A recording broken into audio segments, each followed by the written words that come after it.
नमस्कार दोस्तों, यह है कक्षा 12 की ज्योग्राफी की पाठ्यपुस्तक है।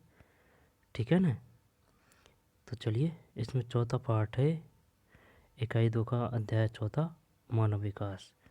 ठीक, इसको पढ़ते हैं और इसमें परीक्षा की दृष्टि से जो उपयोगी तथ्य होंगे उनको अच्छी तरह से देख लेंगे। ठीक, या फिर दोबारा देख लेंगे। तो चलिए मिलके शुरू करते हैं। मानव विकास, इकाई 2 अध्याय 4, human development report 2016, human development for every one.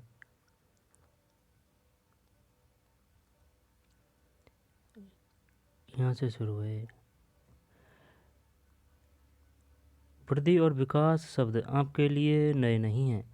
अपने चारों ओर देखिए, लगभग प्रत्येक वस्तु जिसे आप देख सकते हैं और बहुत सी जिन्हें आप नहीं देख सकते हैं, बढ़ती और विकसित होती है। ये वस्तुएं पौधे, नगर, विचार, राष्ट्र, संबंध अथवा यहाँ तक कि आप स्वयं भी हो सकते हैं। इसका क्या अर्थ है? क्या वृद्धि और विकास का एक ही अर्थ है? क्या दोनों एक दूसरे के साथ चलते हैं? इस अध्याय में राष्ट्रों और समुदायों के संदर्भ में मानव विकास की अवधारणा की विवेचना कीजिए। वृद्धि और विकास। वृद्धि और विकास दोनों समय के संदर्भ में परिवर्तन को इंगित करते हैं। अंतर यह है कि वृद्धि मात्रात्मक, यानी कि वृद्धि को इंग्लिश में बोलते हैं ग्रोथ, विकास डेवलपमेंट, और मूल्य निरपेक्ष है। इसका चिन्ह धनात्मक अथवा ऋणात्मक हो सकता है। जैसे कि ये ग्राफ है, इसमें अपन ने देखा कि ये वृद्धि हो रही है। ठीक, ऋणात्मक हो सकता है।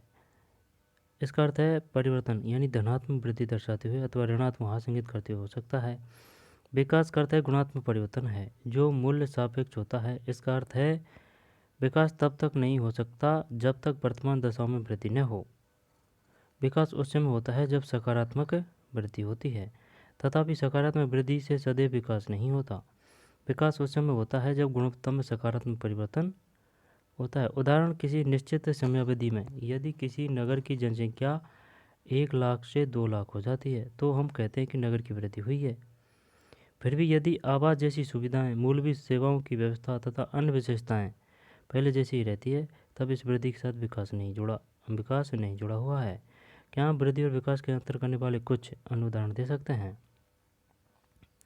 क्रियाकलाप, विकासहीन वृद्धि और विकासयुक्त वृद्धि पर एक लघु निबंध लिखिए अथवा इसे दर्शाने वाले चित्रों का एक समुच्चय बनाइए। अनेक दशकों तक किसी देश के विकास के स्तर को केवल आर्थिक वृद्धि के संदर्भ में मापा जाता था। इसका अर्थ, ये पहले वाला चित्र है, ये मानचित्र है।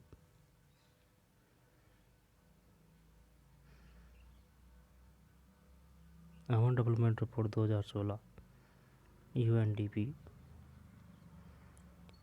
इसका अर्थ यह है कि जिस देश की अर्थव्यवस्था जितनी ज़्यादा बड़ी होती थी उसे उतना ही अधिक विकसित माना जाता था। लेकिन इस वृद्धि का अधिकांश लोगों के जीवन में परिवर्तन से कोई संबंध नहीं था। किसी देश में लोग जीवन की गुणवत्ता का तो आनंद लेते हैं, उन्हें जो अवसर उपलब्ध है और जिन स्वतंत्रताओं का वे भोग करते हैं, विकास के महत्वपूर्ण पक्ष है। यह विचार नया नहीं है। पहली बार इन विचारों को 80 के दशक के अंत और 90 के दशक के आरंभ में स्पष्ट किया गया था। 80 के दशक के अंत और 90 के दशक के आरंभ में इस संबंध में 2 दक्षिण एशियाई अर्थशास्त्रियों, एक है महबूब उल हक और अमर्त्य सेन का कार्य महत्वपूर्ण है। और अमर्त्य सेन को वो भी मिल चुका है नोबेल पुरस्कार। महबूब उल हक और अमर्त्य सेन का कार्य महत्वपूर्ण। मानव विकास की अवधारणा का प्रतिपादन डॉक्टर महबूब उल हक के द्वारा दिया गया। डॉक्टर हक ने मानव विकास का वर्णन एक ऐसे विकास के रूप में किया जो लोगों के विकल्पों में वृद्धि करता है और उनके जीवन में सुधार लाता है। इस अवधारणा में सभी प्रकार के विकास का केंद्र बिंदु मनुष्य है। ये विकल्प स्थिर नहीं है बल्कि परिवर्तनशील है। विकास का मूल उद्देश्य ऐसी दशाओं को उत्पन्न करना है जिनमें लोग सार्थक जीवन व्यतीत कर सकते हैं। सार्थक जीवन केवल दीर्घ नहीं होता, जीवन का कोई उद्देश्य होना भी आवश्यक है। सार्थक जीवन केवल दीर्घ नहीं होता, जीवन का कोई उद्देश्य होना भी आवश्यक है। सही बात है। सार्थक जीवन केवल दीर्घ नहीं होता, जीवन का कोई उद्देश्य होना भी आवश्यक है। इसका अर्थ है कि लोग स्वस्थ हो, अपने विवेक और बुद्धि का विकास कर सकते हो, वे समाज में प्रतिभागिता करें और अपने उद्देश्यों को पूरा करने में स्वतंत्र हो। दीर्घ एवं स्वस्थ जीवन जीना, ज्ञान प्राप्त कर पाना तथा तथा तथा तथा एक श्रेष्ठ जीवन जीने के पर्याप्त साधनों का होना मानव विकास के सर्वाधिक महत्वपूर्ण पक्ष है। अतः संसाधनों तक पहुंच, स्वास्थ्य एवं शिक्षा मानव विकास के केंद्र बिंदु है। इन पक्षों में से प्रत्येक के मापन के लिए उपयुक्त सूचकों का विकास किया गया है।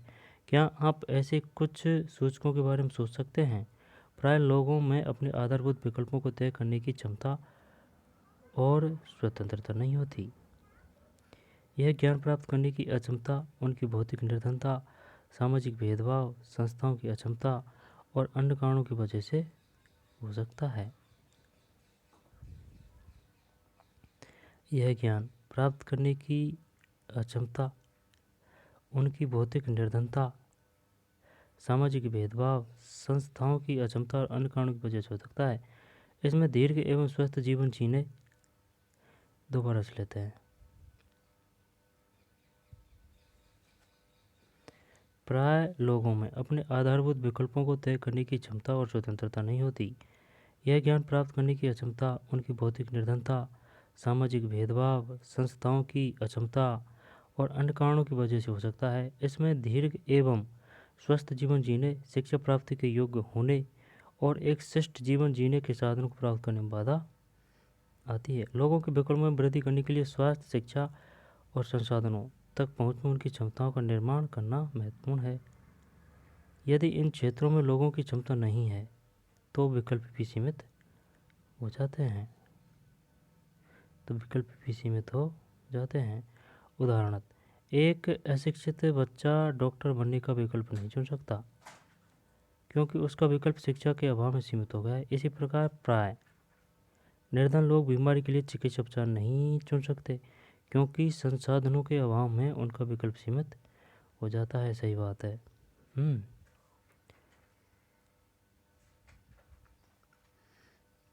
अब क्रियाकलाप है, तो इससे पहले जो रह रहे हैं ना उनको देख लेते हैं। अब सही है।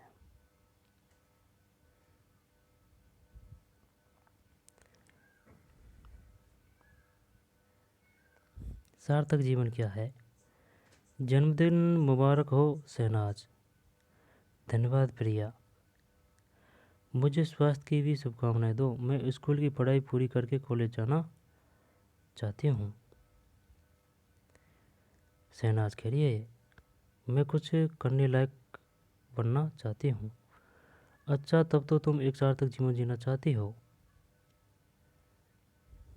बाल लिंगानुपात में गिरावट के मुद्दे को संबोधित करने के लिए भारत सरकार ने बेटी बचाओ बेटी पढ़ाओ कार्यक्रम शुरू किया। अपने साथियों के साथ चर्चा करें कि यह कैसे लड़कियों को और अधिक सार्थक जीवन की ओर ले जाएगा। बेटी बचाओ बेटी पढ़ाओ, इनमें से कौन सा जीवन सार्थक है? चल इसको देख लेते हैं। अब मैं 1 वर्ष बाद आप अपने आप को कहाँ देखेंगे? अब से 1 वर्ष बाद आप अपने आप को कहाँ देखेंगे? मृत अवस्था या कारावास में? इधर मुझे आशा है कि मैं कैंसर से रोग मुक्ति का एक सस्ता और अधिक प्रभावशाली इलाज ढूंढ पाऊंगी। ये सही है। आपके अनुसार कौन सा अधिक सार्थक जीवन जीता है? वह क्या है जो इनमें से एक के जीवन को दूसरे की अपेक्षा अधिक सार्थक बनाता है? आई बात समझ में? फिर है, क्या आप जानते हैं डॉक्टर महबूब उल हक और प्रोफेसर अमृत सेन घनिष्ठ मित्र थे और डॉक्टर हक के नेतृत्व में दोनों ने आरंभिक मानव विकास प्रतिवेदन निकालने के लिए कार्य किया था। मानव विकास प्रतिवेदन, इन दोनों दक्षिण एशियाई अर्थशास्त्रियों ने विकास के वैकल्पिक विचार का प्रतिपादन किया।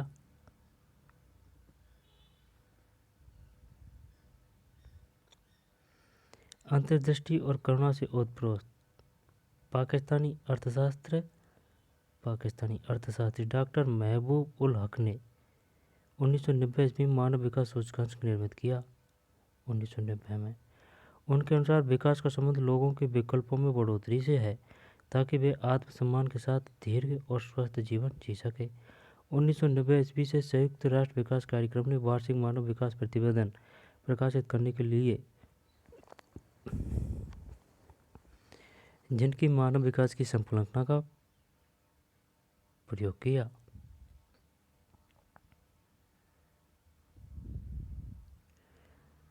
ये बता ये कि भाई मानव विकास सूचकांक किसने निर्मित किया? महबूब उल हक।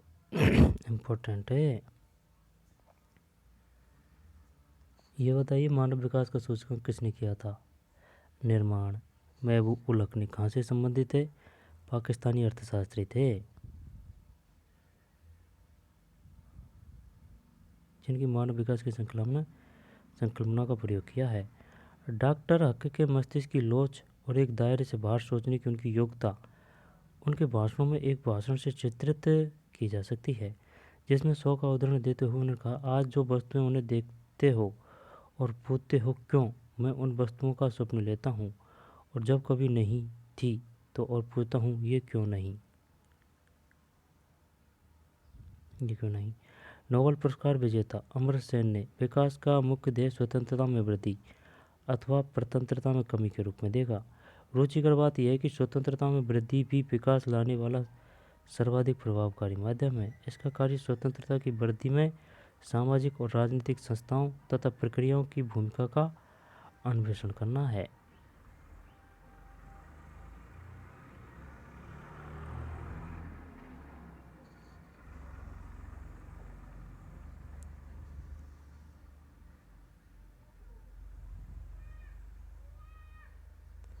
इन अर्थशास्त्रियों का कार्य मील का पत्थर है जो लोगों को विकास पर होने वाली किसी भी चर्चा के कदम में लाने में सफल हुए हैं। लोगों को विकास पर होने वाली किसी भी चर्चा के कदम में लाने में सफल हुए हैं। सही है। क्या आप जानते हैं कि नगरों की वृद्धि भी ऋणात्मक हो सकती है? ऐसे सुनामी प्रभावित नगर के फोटोग्राफ को देखिए। क्या प्राकृतिक विविधता किसी नगर के आकार की ऋणात्मक वृद्धि के एकमात्र कारक हैं?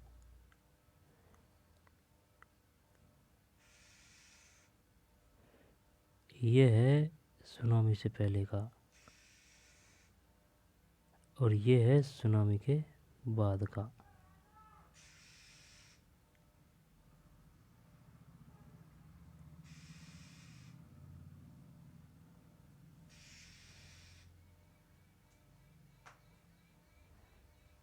अब समुद्र में बना रखा है तो फिर भाई सुनामी क्या करेगी इसमें? बड़ा आ से जून 2004, बड़ा आ से दिसंबर 2004।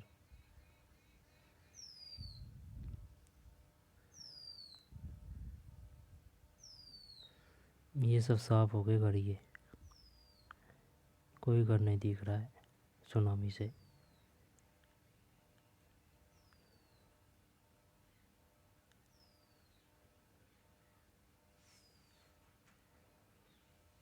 ठीक, आगे चलते हैं। क्रियाकलाप। हाँ, रह थोड़ी रहा है कुछ। ये पढ़ दिया, फिर ये भी पढ़ दिया और ये भी पढ़ दिया, है ना। ये वो है ही है और ये पाठ ही आ गया। अब आगे चलते हैं। क्रियाकलाप।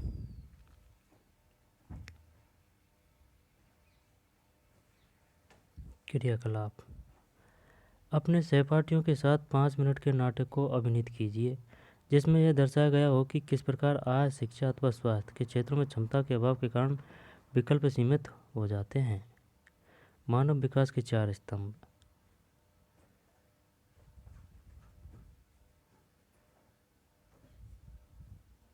मानव विकास के 4 स्तंभ।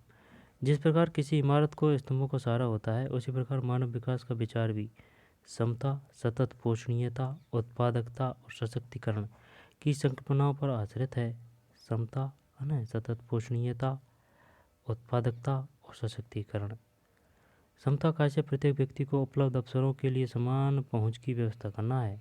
लोगों को उपलब्ध अवसर लिंग, प्रजाति, आय और भारत के संदर्भ में जाति के भेदभाव के विचार के बिना समान होने चाहिए। यद्यपि ऐसा ज़्यादातर नहीं होता, फिर भी यह लगभग प्रत्येक समाज में घटित होता है। मतलब समता है ना, सतत पोषणीयता, उत्पादकता और सशक्तिकरण की श्रृंखला पर आधारित है। समता का आशय प्रत्येक व्यक्ति को उपलब्ध अवसरों के लिए समान पहुंच की व्यवस्था करना है। ठीक, लोगों को उपलब्ध अवसर लिंग, प्रजाति, आय, भारत के संदर्भ में जाति के भेदभाव के विचार के बिना समान होने चाहिए। यद्यपि ऐसा ज़्यादातर तो नहीं होता, फिर भी यह लगभग प्रत्येक समाज में घटित होता है। सही है, सब जगह की बात यही है। उदाहरण के तौर पर किसी भी देश में यह जानना रुचिकर होता है कि विद्यालय में विरत अधिकांश छात्र किस वर्ग से है। तब ऐसी घटनाओं के पीछे कारणों का पता लगाना चाहिए। भारत में स्त्रियां और सामाजिक एवं आर्थिक दृष्टि से पिछड़े हुए वर्गों के व्यक्ति बड़ी संख्या में विद्यालय से विरत होते हैं, यानी कि जाना बंद कर देते हैं या अलग हो जाते हैं। इससे पता चलता है कि शिक्षा तक पहुंच न होना किसी प्रकार इन वर्गों के विकल्पों को सीमित करता है। निर्वहन का अर्थ। तब ऐसी घटनाओं के पीछे कारणों का पता लगाना चाहिए। भारत में स्त्रियां और सामाजिक एवं आर्थिक दृष्टि से पिछड़े हुए वर्गों के व्यक्ति बड़ी संख्या में विद्यालय से विरत, यानी कि विद्यालय जाना छोड़ देते हैं, यहाँ पर अलग हो जाते हैं, ये मान सकते हैं विरत का अर्थ। ऐसे पता चलता है कि शिक्षा तक पहुँच न होना किस प्रकार इन वर्गों के विकल्पों को सीमित करता है। निर्वहन का अर्थ है अवसरों की उपलब्धता में निरंतरता सतत पोषणीय मानव विकास के लिए आवश्यक है। निर्वहन का अर्थ।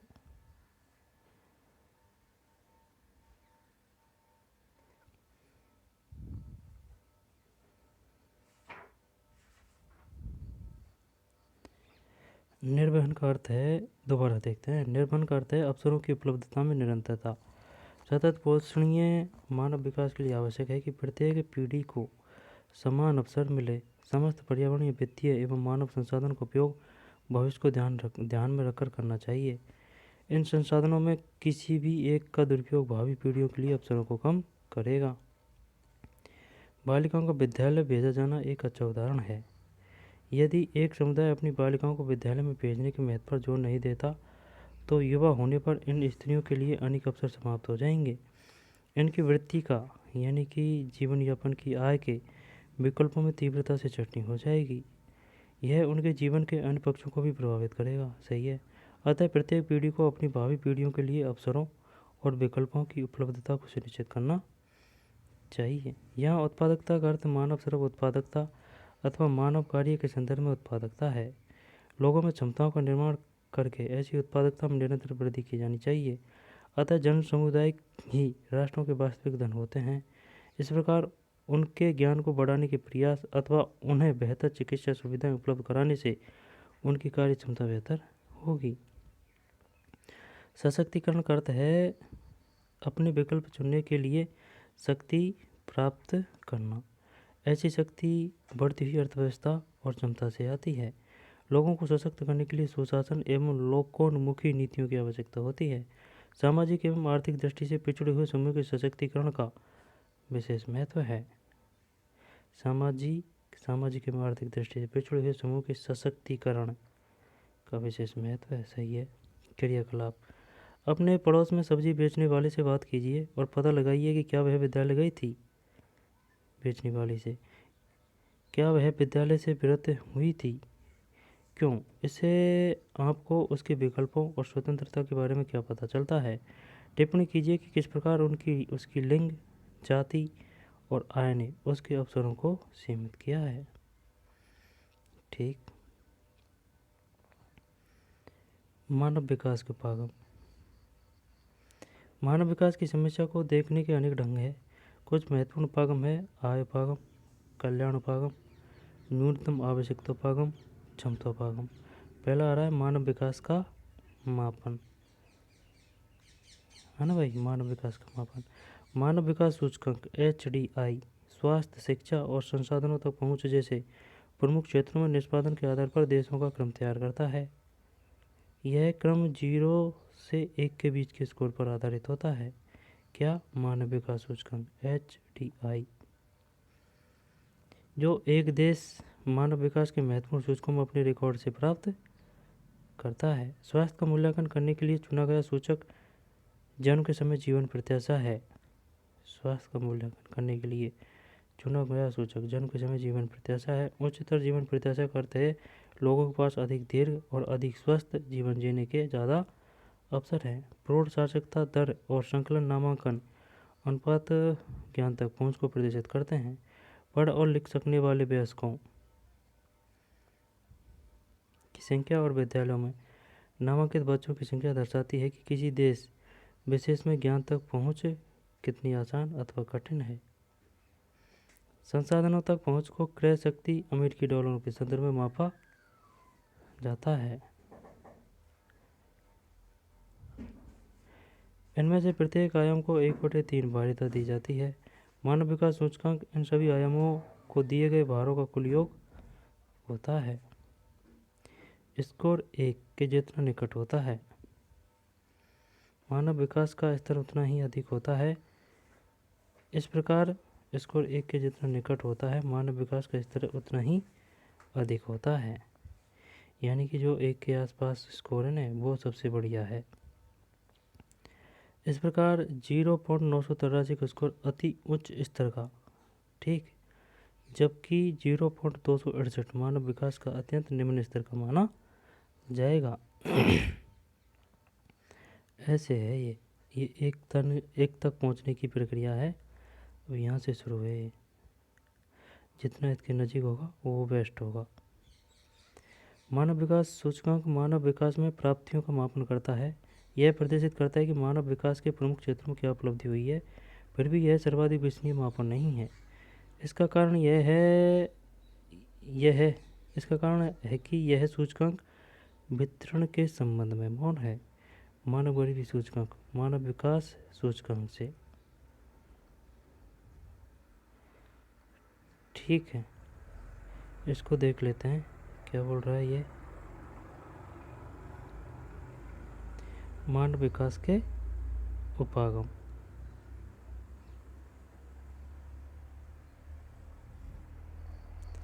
आय उपागम, यह मानव विकास के सबसे पुराने उपागमों में से एक है। इसमें मानव विकास को आय के साथ जोड़कर देखा जाता है। विचार यह है कि आय का स्तर किसी व्यक्ति द्वारा भोगी जा रही स्वतंत्रता के स्तर को परिलक्षित करता है। आय का स्तर ऊंचा होने पर मानव विकास का स्तर भी ऊंचा होगा, ठीक। आय उपागम। कल्याण उपागम, यह उपागम मानव को लाभार्थी अथवा सभी विकासात्मक गतिविधियों के लक्ष्य के रूप में देखता है। यह उपागम शिक्षा, स्वास्थ्य, सामाजिक सुरक्षा, सुख साधनों पर उच्चतर सरकारी व्यय का तर्क देता है। लोग विकास में प्रतिभागी नहीं है, किंतु वे केवल निष्क्रिय ही प्राप्त करता है। सरकार कल्याण पर अत्यधिक व्यय करके मानव विकास के स्तरों में वृद्धि करने के लिए जिम्मेदार है। कल्याण उपागम, आधारभूत आवश्यकता उपागम, इस उपागम को मूल रूप से अंतर्राष्ट्रीय श्रम संगठन ILO ने प्रस्तावित किया था। इसमें 6 न्यूनतम आवश्यकताओं जैसे स्वास्थ्य, शिक्षा, भोजन, जलापूर्ति, स्वच्छता और आवास की पहचान की। ये क्वेश्चन आ चुका है कि बताइए निम्नलिखित में से कौन सी आधारभूत आवश्यकता नहीं है। यहाँ पर है, जब 6 है, एक है स्वास्थ्य, है ना, स्वास्थ्य, शिक्षा, भोजन, जलापूर्ति, स्वच्छता और आवास। इसमें मानव विकास के प्रश्न की उपेक्षा की गई है और परिभाषित वर्गों की मूलभूत आवश्यकताओं की व्यवस्था पर जोर दिया गया है। आई बात समझ में? आधारभूत आवश्यकता उपागम, कल्याण उपागम, आय उपागम, क्षमता उपागम। इस उपागम का संबंध प्रोफेसर अमर्त्य सेन से है। संसाधनों तक पहुँच के क्षेत्रों में मानव क्षमताओं का निर्माण बढ़ते मानव विकास की कुंजी है। प्रोफेसर अमर्त्य सेन ने कौन सा उपागम दिया? क्षमता उपागम।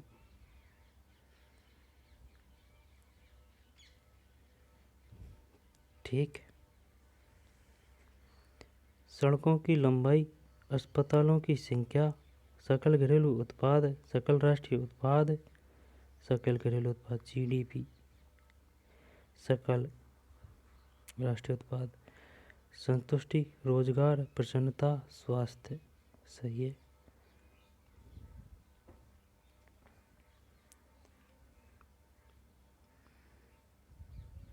ठीक।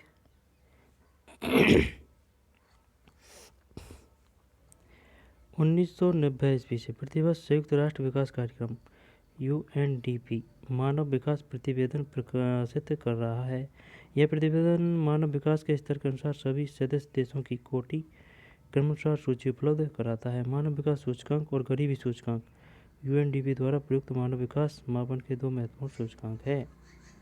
आई बात समझ में? मानव विकास सूचकांक और गरीबी सूचकांक किसके द्वारा प्रस्तुत किए जाते हैं? UNDP द्वारा। मानव विकास मापन के दो महत्वपूर्ण सूचकांक है। जब ये कौन सा चल रहा था अपना?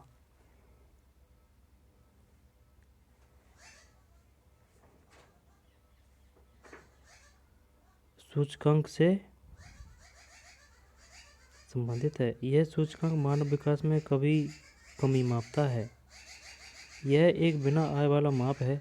किसी प्रदेश के मानव विकास में कमी दर्शाने के लिए 40 वर्ष की आयु तक जीवित न रह पाने की संभावना, प्रौढ़ निरक्षरता दर, स्वच्छ जल तक पहुंच न रखने वाले लोगों की संख्या, अल्पभार वाले छोटे बच्चों की संख्या सभी इसमें गिने जाते हैं। प्राय मानव गरीबी सूचकांक मानव विकास सूचकांक की अपेक्षा मानव विकास सूचकांक की अपेक्षा अधिक कमी उद्घाटित करता है। मानव विकास के इन दोनों मापों का संयुक्त अवलोकन किसी देश में मानव विकास की स्थिति का यथार्थ चित्र प्रस्तुत करता है। मानव विकास को मापने की विधियां निरंतर परिष्कृत हो रही है, यानी कि उनमें विकास हो रहा है। मानव विकास के विभिन्न तत्वों को ग्रहण करने की नूतन विधियों का अनुसंधान हो रहा है। शोधकर्ताओं ने किसी क्षेत्र विशेष में भ्रष्टाचार के स्तर और राजनीतिक स्वतंत्रता के बीच संबंध ज्ञात किए हैं। राजनीतिक स्वतंत्रता सूचकांक सर्वाधिक भ्रष्ट देशों के सूचीकरण पर चर्चा हो रही है। राजनीतिक स्वतंत्रता सूचकांक, ठीक है, और सर्वाधिक भ्रष्ट देशों के सूचीकरण पर चर्चा हो रही है। क्या आप मानव विकास स्तर के अन्य संबंधों के बारे में सोच सकते हैं?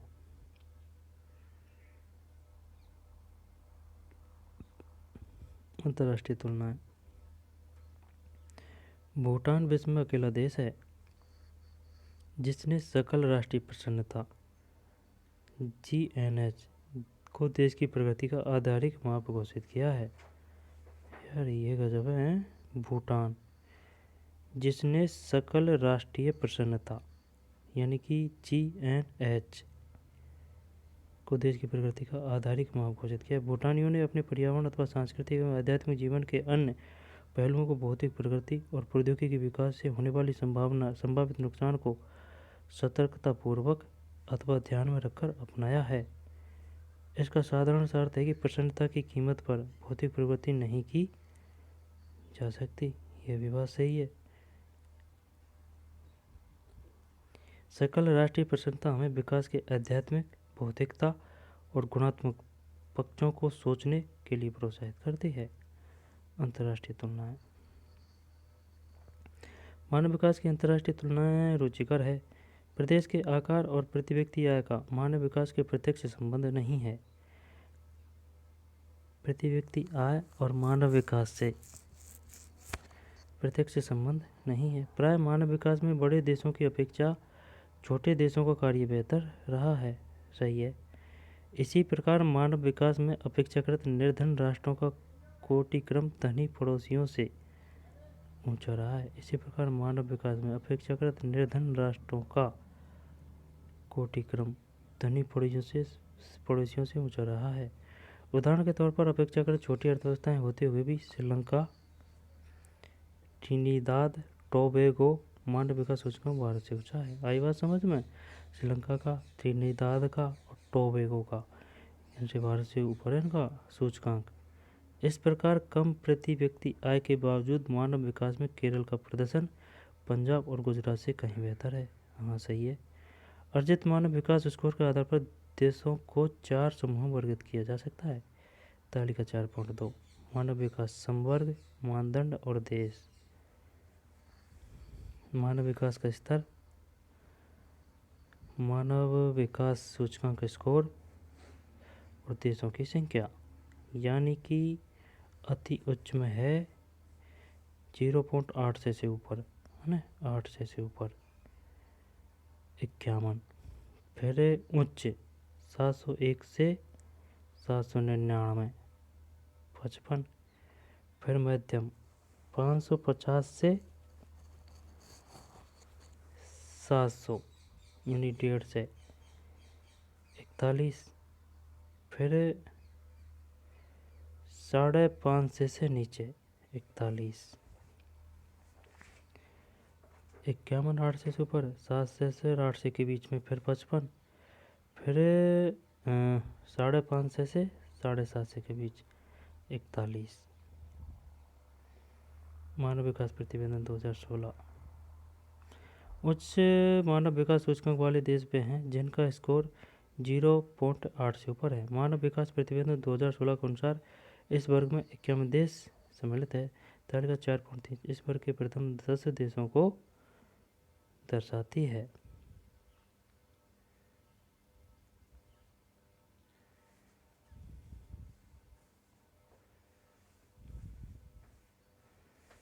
चार पॉइंट 3 सर्वोच्च उच्च मूल्य सूचकांक वाले 10 देश। सबसे ऊपर है भाई नॉर्वे, फिर इसके नीचे है स्विट्जरलैंड, फिर Australia, Germany, Singapore, Denmark, Netherland, Ireland, Iceland, Canada. सबसे ऊपर वाले हैं ये 10। ठीक, नॉर्वे, फिर स्विट्जरलैंड, ऑस्ट्रेलिया, जर्मनी, सिंगापुर 5 पे, डेनमार्क, नीदरलैंड, आयरलैंड 8वां पे, नीदरलैंड 7वां पे, 7 8 9, डेनमार्क 5 नहीं 6 6 7 8 9 10, डेनमार्क, नीदरलैंड, आयरलैंड, आइसलैंड और कनाडा। उच्च मानव विकास समूह में 56 देश सम्मिलित है। आप पाएंगे कि शिक्षा और स्वास्थ्य सेवाओं को उपलब्ध कराना सरकार की महत्वपूर्ण प्राथमिकता है। यह जानना महत्वपूर्ण है कि उच्चतर मानव विकास वाले देश वे हैं जहां सामाजिक खंड में बहुत निवेश हुआ है। लोगों और सुशासन में उच्चतर निवेश ने इस वर्ग के देशों को अन्य देशों से सर्वथा अलग कर दिया है। यह ज्ञात करने का प्रयत्न कीजिए कि देशों की आय का कितना प्रतिशत इन सेक्टरों पर खर्च हुआ है। क्या आप कुछ अन्य लक्षणों के बारे में सोच सकते हैं जो इन देशों में समान हो? आप देखेंगे कि इनमें से अनेक देश से पूर्व साम्राज्य शक्तियाँ रही है। इन देशों में सामाजिक विविधता की डिग्री उच्च नहीं है। आई समझ में? सामाजिक विविधता की डिग्री उच्च मानव विकास स्कोर वाले देश यूरोप में अवस्थित है और वे औद्योगिकृत पश्चिमी विश्व का प्रतिनिधित्व करते हैं। फिर भी गैर यूरोपीय देशों की संख्या आश्चर्यचकित करने वाली है जिन्होंने इस सूची में अपना स्थान बनाया है ना भाई, बनाया है। अब है बात इधर से आती है, मानचित्र पर इनकी स्थिति को ज्ञात कीजिए। क्या आप देख सकते हैं कि इन देशों में क्या समानता है? और अधिक जानकारी के लिए इन देशों की सरकारी कार्यालय वेबसाइट पर निरीक्षण कीजिए। मानव विकास के मध्यम स्तर वाले देशों का वर्ग विशालतम है। मध्यम मानव विकास वर्ग में कुल 39 देश हैं। इनमें से अधिकांश देशों का विकास द्वितीय विश्व युद्ध के बाद की अवधि में हुआ है। इस वर्ग के कुछ देश पूर्वकालीन उपनिवेश थे, जबकि अन्य अनेक देशों का विकास 1990 ईस्वी में तत्कालीन सोवियत संघ के विघटन के पश्चात हुआ है। इनमें से अनेक देश अधिक लोकोन्मुखी नीतियों को अपनाकर लोकोन्मुखी भाई समझ में, लोगों का विकास करने वाली नीतियों का अपना करता था, सामाजिक भेदभाव को दूर करके तेजी से अपने मानव विकास स्कोर में सुधार कर रहे हैं। इनमें से अधिकांश देशों में उच्चतर मानव विकास के स्कोर वाले देशों की तुलना में सामाजिक विविधता अधिक पाई जाती है। इस वर्ग के अनेक देशों में अपने अभिनव इतिहास में राजनीतिक अस्थिरता, सामाजिक विद्रोह का सामना किया है। मानव विकास के निम्न स्तरों वाले देशों की संख्या 41 है। इनमें अधिकांश छोटे देश हैं जो राजनीतिक उपद्रव, गृहयुद्ध के रूप में सामाजिक अस्थिरता, अकाल अथवा बीमारियों की अधिक घटनाओं के दौर से गुजर रहे हैं। सुविचारित नीतियों के माध्यम से इस वर्ग के देशों की मानव विकास की आवश्यकताओं के समाधान की तत्काल आवश्यकता है। इंडिया से 126 इन यूएन ह्यूमन डेवलपमेंट इंडेक्स। अच्छा, 126 मानव विकास प्रतिवेदन 2006 के अनुसार भारत 126वें स्थान पर था 2006 में, है ना। 6 से 6 26 था, 126, और 2016 में यह और नीचे 131 पद पर चला गया। 131 भारत का 130 देशों के पीछे होने का कारण हो सकता है। भारत का 130 देशों से पीछे होने के क्या कारण हो सकता है? अच्छा, 2006 में 126, 2016 में 131।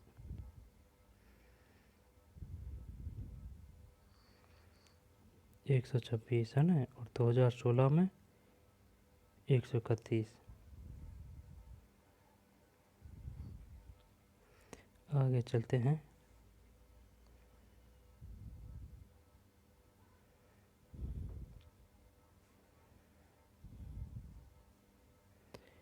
मानव विकास की अंतर्राष्ट्रीय तुलनाएं कुछ अत्यंत रुचिकर परिणाम दर्शाती है।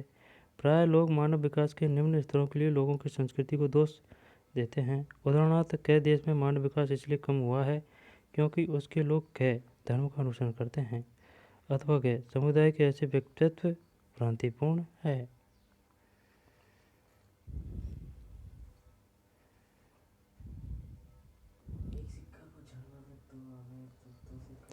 मानव विकास की अंतर्राष्ट्रीय तुलनाएं कुछ अत्यंत रुचिकर परिणाम दर्शाती है। प्राय लोग मानव विकास के निम्न स्तरों के लिए लोगों की संस्कृति को दोष देते हैं। उदाहरणार्थ, कई देश में मानव विकास इसलिए कम हुआ है क्योंकि उसके लोग कई धर्म का अनुसरण करते हैं अथवा कई समुदाय के हैं ऐसे व्यक्तिगत भ्रांतिपूर्ण है। ठीक, एक प्रदेश में मानव विकास के निम्न अथवा उच्च स्तर क्यों दर्शाए जाते हैं, यह समझने के लिए सामाजिक सेक्टर पर सरकारी व्यय के प्रतिरूप को देखना या जानना महत्वपूर्ण है। देश का राजनीतिक परिवेश तथा लोगों को उपलब्ध स्वतंत्रता भी महत्वपूर्ण है।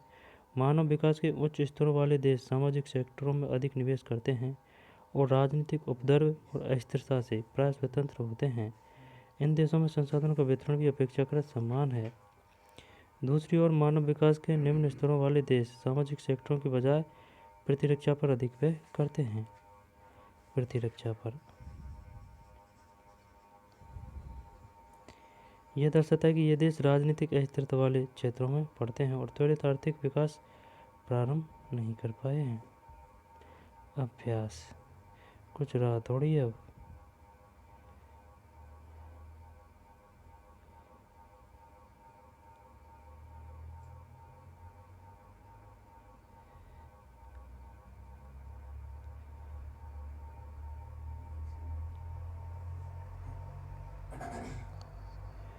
इक्यावन है ना, 55 अति उच्च, उच्च, मध्यम, निम्न, अति उच्च, उच्च, मध्यम, निम्न।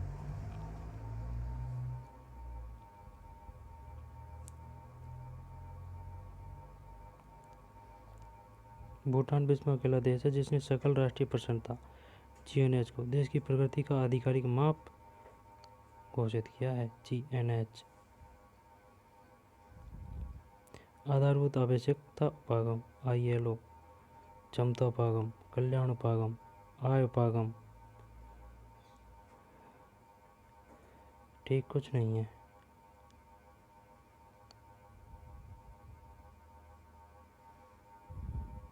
है ना भाई, चलते हैं। प्रश्न है, नीचे दिए गए 4 विकल्प में से सही उत्तर चुनिए। निम्न में से कौन सा विकास का सर्वोत्तम वर्णन करता है? आकार में वृद्धि, आकार में स्थिरता, गुण में धनात्मक, यही है इसमें, गुण में धनात्मक परिवर्तन।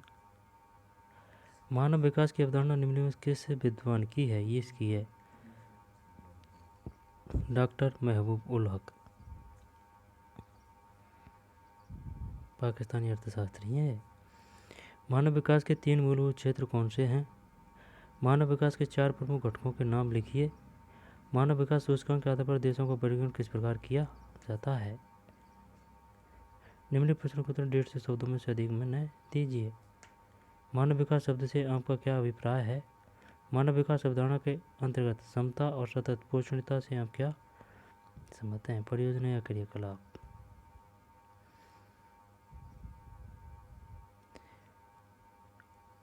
ठीक, अब अध्याय 5 है।